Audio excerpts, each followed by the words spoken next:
Do you hate your job? Do you hate the work you've either chosen to do or have to do? Whether it's to put food on the table, make your house mortgage, rent, or payment, just to make ends meet, should we really be forced into jobs that we hate? A recent study done has said and found out that more than 85% of people hate the jobs that they do. And we wonder why so many people are miserable. When we're forced to do a job that we don't want to do to survive, it creates a lot of internal strife, pain, worry, stress. I want to talk about why we work real quick. It is our natural instinct to work. Everything in nature works for a living. Just kidding. Just humans work for a living. Everything in nature works just to survive.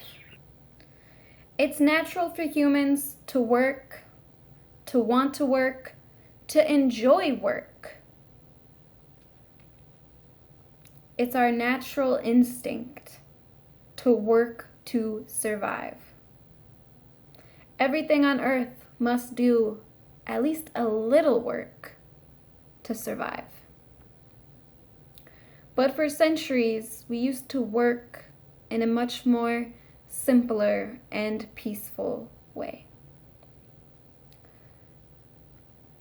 We would work for our food, we would work for our shelter, and we would work for our water. So we would work for our food and water, and we would work for our shelter. That pretty much sums up the work as humans we would have to do. That also sums up the work as any creature of earth would have to do. Food, water, and shelter. We would work for our food and our water by foraging, hunting for fresh water sources, hunting for food, animals to eat, or foraging for herbs or fruit. Nature gives fruit abundantly. So people in southern climates, they never ran out of food. All you would have to do is go pick the fruit of the tree in the backyard, and you have your food. Now, something that people don't know, in the United States, they have cut down all of our fruit trees, and they have planted trees that bear us no food. So now we are forced, if we do not hunt and we do not know how to forage, we are forced to go work their corporate jobs. So every day we would work for our food, either hunting, foraging, or growing our own food. And we would work for our shelter by, again, foraging for material given free from the earth that is abundant, whether rock, stone, wood, clay, mud, anything we could find was suitable for us to build a shelter with. And once we built our shelter, we would only have to work for food. The shelter is built, and it was free, so we don't have to work so hard to pay for it. The gift of human comes with many advantages. One is being able to grow our own food. No other creature of earth can grow their own food. Two is being able to build our homes on such profound levels. Other animals build their homes, ants, beavers, bees, lots of creatures build their home. But they don't go to the store to get material. They don't have someone else build their home for them. They use what's around them. They use what's in nature, what is free and abundant. So not only would we work for our food and water, and not only would we work for our shelter, this work was so much easier because we did it together.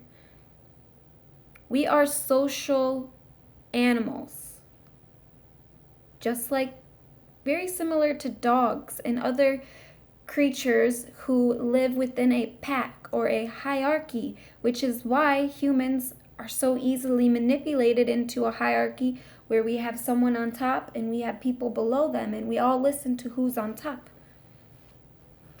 That's the only reason why a structure like that works. It's because it is natural to our nature as humans. So together in our tribes and in our communities, we would come together, we would build and construct our homes together. We would hunt and forage and grow our food together. We would raise our babies together. We would prepare our food together. We would eat together. We would spend time together. There was nothing known about loneliness. There was nothing known about one man for himself because it was together all men thrive. Men and women have been working together in a symbiotic relationship since the dawn of time. How else do you think we have gotten to where we are? Before we had cities built, before we had corporations and industrialized food and material, we got here, our ancestors got here together. There would have been no survival if it wasn't together. Just like other animals, they hunt in packs. They live and thrive in hives. Humans operate on very similar levels. If you want to learn more about human nature, go look at an ant's nest or go look at a beehive. And then go look at a busy city highway, all right? Houston is a big one. You have roads going everywhere and you have people flying by 70 miles an hour. And to me, it looks like one big anthill because we operate on an energetic level very well together. Yet on an individual level, we are operating alone. We work to survive alone, and we are faced with so much stress, so much worry. Loneliness is something everyone feels, and on such a profound level, because we are not working as we are meant to work and as we always did. We never knew this man eats man world because it was with teamwork we make the dream work. So with that said, why do we hate the jobs that we work? Why do we work jobs that we hate? Is it for survival? I'm going to continue this in my next video, but for those of you who haven't yet subscribed, go ahead and subscribe, like, comment on the video, let me know what you think. Is this way of living dead and old and pointless? Is it too primal? Is it too barbaric? What do you guys think? This was how we work in the past, and the next video is our present. All right, you guys, take care.